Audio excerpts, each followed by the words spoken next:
bon, pas libre de faire ce qu'on veut, mais libre sans attestation. En tout cas, j'espère que vous allez bien. J'espère que vous allez passer une bonne journée. Nous ici, il fait pas du tout beau temps, mais bon, c'est pas grave, on est quand même tous contents. Enfin, j'espère. J'espère que vous êtes tous contents dans le sud. En tout cas, moi, c'est le cas. Ce matin, j'ai eu rendez-vous chez les ongles. Regardez comme c'est beau. Je suis tellement contente. Quand on refait les ongles, les femmes, on est toutes trop contentes. C'est génial. Avant de vous laisser avec le générique et de vous présenter la vidéo qu'on va faire aujourd'hui, je voulais vous poser une question. Une question importante selon moi, et parce que je veux vraiment que vous m'y répondiez en commentaire. Vraiment, je voulais vous poser cette question. Est-ce que vous voulez que je vous filme ma semaine de déconfinement? Dites-moi oui ou non. En fait, je vais vous filmer ce que je fais cette semaine. Donc évidemment, ça va pas être hyper bien parce que bon, on va pas faire 30 choses non plus. Je suis allée chez l'esthéticienne pour me faire les ongles ce matin. Mais de toute façon, j'avais pas le droit au téléphone, donc j'aurais pas pu vous filmer. Par contre, est-ce que vous voulez que je vous filme le reste de la semaine? Je vais aller chez le coiffeur.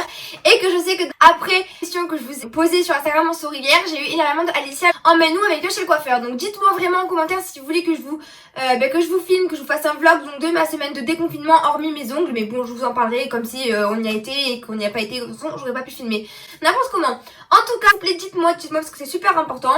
Mais sinon, aujourd'hui, on se retrouve pour une nouvelle vidéo et pour une vidéo dans laquelle je vais vous présenter comment j'édite mes photos sur Instagram, comment je prends mes photos sur Instagram. Au moins, je n'aurai plus jamais à répondre à ces questions que l'on me pose tout le temps. C'est gentil de me demander Alicia, c'est quoi ton filtre, etc. Mais vous comprendrez après le générique le pourquoi du comment. Parce qu'un filtre, c'est quand même une marque de fabrique pour moi. Et même toutes les blogueuses en général ou toutes les Instagrammeuses, youtubeuses, je ne sais quoi. Mais tout le monde sur Instagram, on a notre propre filtre.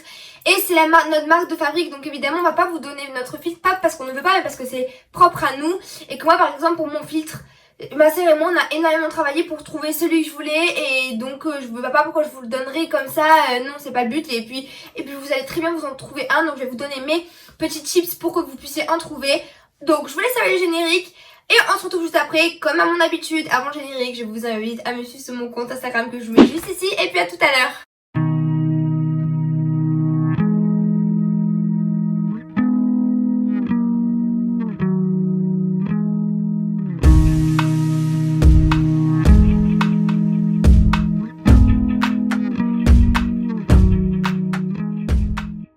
Donc pour présenter cette vidéo, ça va être plutôt simple. Je vais commencer par vous dire comment je prends mes photos. Donc mes photos, je les prends avec mon iPhone.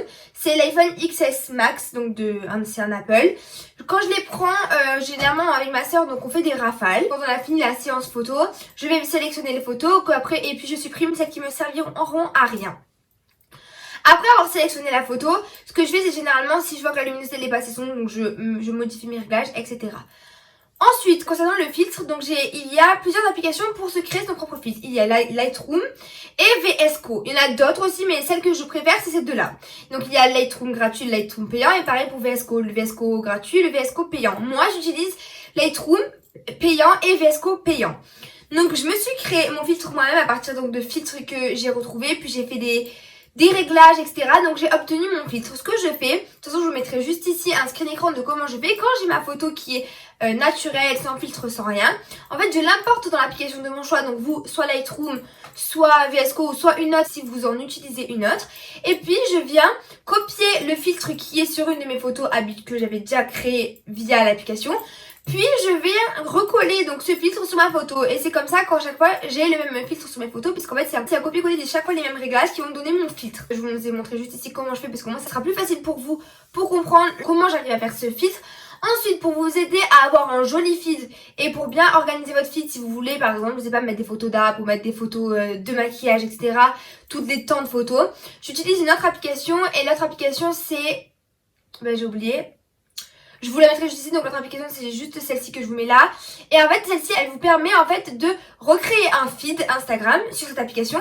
Et donc vous choisissez vous les photos dans quel ordre vous voulez les mettre. Donc ça c'est super parce qu'au moins vous pouvez bien choisir qu'est-ce que vous voulez mettre pour la prochaine photo. Et vous pouvez voir aussi comment ça va rendre parce que des fois ça rend pas bien. Le deuxième petit tips pour les photos Instagram pour avoir un feed réussi, c'est évidemment penser, je sais qu'on n'y pense pas souvent, mais généralement un feed est assez uni et assez beau quand on retrouve à chaque fois les mêmes couleurs. Et en fait ça veut dire que si un jour vous mettez une photo avec un t-shirt rouge et que le lendemain vous mettez une photo avec un t-shirt jaune, ça va pas faire beau. En fait il faut essayer de rester tout le temps dans les mêmes tons. Je sais c'est compliqué, moi-même je sais que je le fais pas tout le temps, mais essayez à chaque fois si vous êtes dans des couleurs pastel de rester dans des couleurs pastel. Vous êtes dans du noir, dans du gris, dans du bleu marine, restez dans du gris, dans du noir ou dans du bleu marine.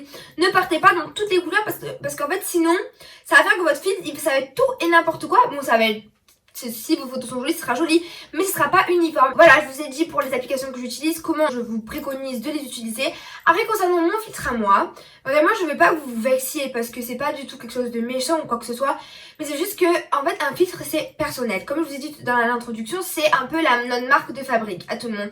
Et en fait, en vous donnant notre filtre, ben ça veut dire quoi? Ça veut dire que on vous donne notre travail. Et en fait c'est trop facile parce que moi avec ma soeur pour réussir à trouver un filtre, je vous promets, on a mis 1 an. Pour réussir à trouver mon filtre à moi que j'aimais, que j'allais garder pendant très longtemps, j'ai mis 1 an. Après, évidemment, un filtre, ça se change. Si vous en avez marre, vous pouvez très bien changer. Mais moi, le but, c'est d'avoir quelque chose que je garde et sur le long terme.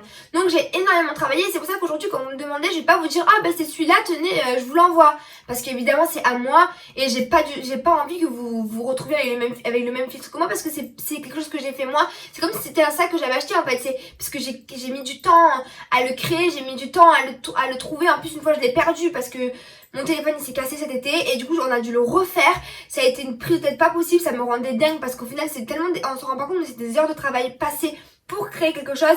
Et donc en fait quand il est fait, après on n'a pas envie de le diffuser à tout le monde parce que c'est quelque chose qui nous est propre et donc j'ai pas spécialement envie j'ai pas envie de partager simplement parce que ça c'est vraiment un bébé qui est à moi. Après on ne parle que d'un filtre, je dis mon bébé mais on ne parle que d'un filtre, mais c'est normal que vous vouliez vous aspirer et ça me fait énormément plaisir. Ensuite, le dernier point de cette vidéo, ça va être concernant les retouches. Alors, quand on parle retouche, si vous entendez le filtre, je suis d'accord. Mais alors par contre, je suis une fille qui ne retouche absolument pas mes photos. À part mettre un filtre, je n'ai pas corrigé mes boutons. Je ne vais pas corriger la taille de mes tétés, la taille de mes fesses, ma taille tout court. Je ne vais pas retoucher tout ça. Parce que je pars du principe où il faut s'assumer tel qu'on est. On est toutes belles de toute façon. Tous les corps qui existent sur Terre sont tous beaux. Toutes les morphologies sont belles. Mais il faut que vous ayez confiance en vous. Et donc je vois pas pourquoi moi je m'amuserais à me modifier la figure. Alors que déjà vous me voyez tout le temps en réel, enfin comme si vous voyez en vrai en vidéo. Donc je serais mal à l'aise de me retoucher la tête sur mes photos et qu'au final les photos ne collent pas avec ma tête. Mais en plus parce que je veux que vous puissiez vous identifier à moi et que vous voyez que moi je suis une fille qui me prend pas la tête et que si j'ai un cerne comme ça sur une photo, je mettrai la photo avec le cerne comme ça. Et puis c'est pas grave parce qu'on s'en fout, toutes photos sont belles. Tous défauts sont beaux, on est toutes belles à notre façon, donc ayez confiance en vous. Et donc du coup non, je ne retouche pas mes photos à part pour mon filtre que j'applique sur la totalité de mes photos, mais il n'y a aucune correction de peau, rien du tout. Donc voilà, on a fini avec cette vidéo, j'espère qu'elle vous aura plu, ça a été court mais efficace. C'était une vidéo qui m'a été énormément demandée, donc il fallait vraiment que je la fasse parce qu'il était temps de la faire. S'il vous plaît, répondez-moi aux positions que je vous ai faites en début de vidéo, au moins je vais pouvoir refaire mon planning de vidéos pour la semaine à venir. Comme d'habitude, c'est fait un plaisir de vous faire cette vidéo. Évidemment, on se retrouve très vite pour une prochaine vidéo. Et je vous fais plein de gros bisous. Bisous. Et bon déconfinement.